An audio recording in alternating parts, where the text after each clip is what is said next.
Well, welcome, fellow recovering traditionalists, to episode 167. Mental math does not mean doing it in your head.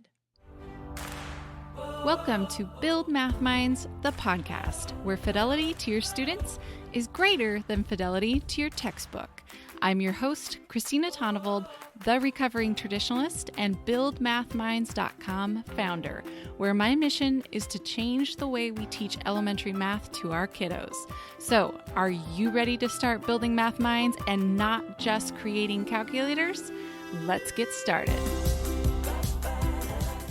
Before we get into the episode, this week's positivity comes from a paper that was sent in by a participant in one of my flexibility formula courses. Merritt said, "I have learned so much in this flexibility formula course, it is hard to know where to begin. This course was very useful, and I can't wait to begin implementing new strategies and activities that I have learned." Well, Merritt, I am so glad that the course was useful to you. In just a few weeks, I'll be opening up registration to my online courses for teachers that are called the Flexibility Formula. They are all about how kids in K-5 build their flexibility with numbers. We have some special gifts that are going to go out to people who enroll early, but the only way to get the link to enroll early is to be on the wait list for those courses. So if you're interested, you can go to buildmathminds.com/courses. Then click on the link for the course that you're interested in to learn more, and on that page is a button to join the waitlist. Or you can also go to the show notes page for this episode, and I'll have each course, the K2 and the 3-5, linked up for you.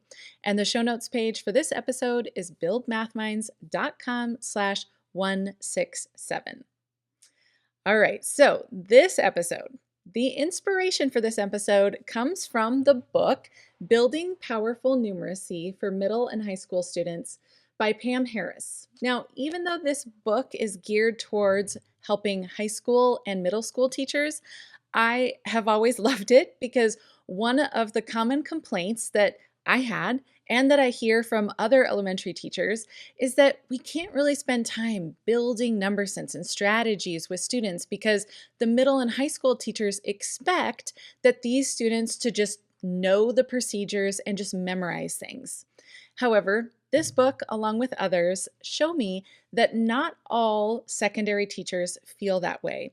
Plus, even if they all did, laying a foundation of number sense and strategic thinking in math will help your students be able to make sense of the mathematics even when teachers are only teaching them procedures. So, all that to say that even if you work for elementary kids, I still recommend this book to see how the work you are doing in the elementary school can be transferred to helping middle and high school students understand mathematical concepts.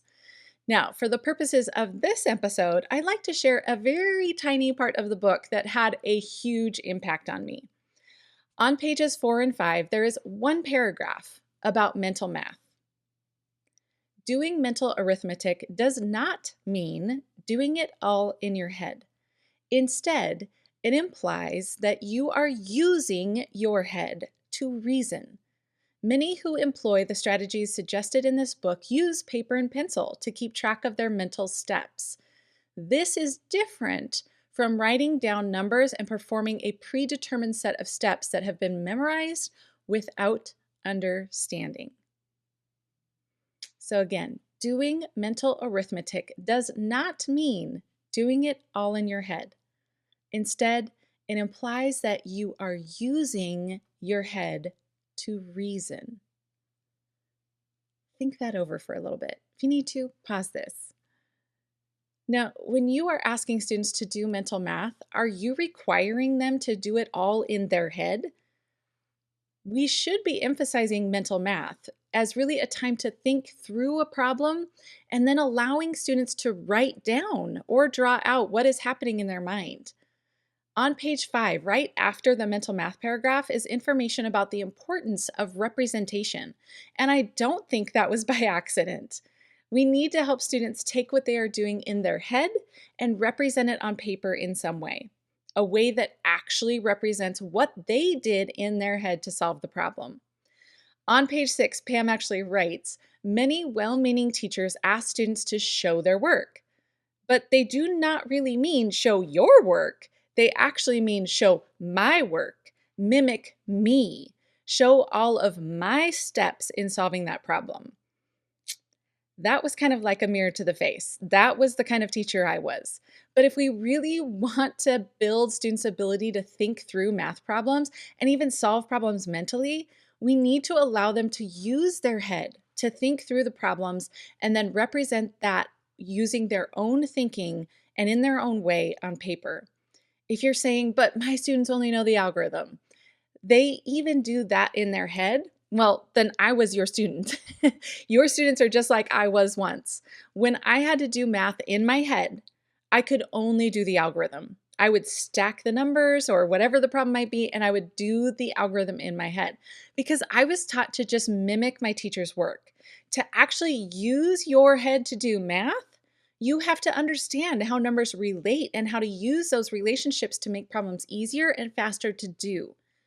That's what we explore in my online courses, The Flexibility Formula. It's for elementary teachers to help you understand those number relationships kids need to be building in K2 and in 3-5. These number relationships are what allow students to manipulate and use numbers in ways that make solving math problems easier and often faster than the algorithm, and allow them to use their head. Not just do the algorithm mentally, but to actually do mental math. The course will be opening up for registration on May 16th, and if you're interested, as I said before, we have a special gift for anyone who registers early, and by early we mean May 14th or 15th. But we are only sending out the link to register on those 2 days to people who are on the wait list. So go to the show notes page to get the link to join the wait list so that you get that special link to join early. And you can do that at buildmathminds.com/167. We will have all the links that I mentioned here, including a link to purchase the book if you're interested in getting Pam Harris's book. Until next time, my fellow recovering traditionalists, keep building math minds.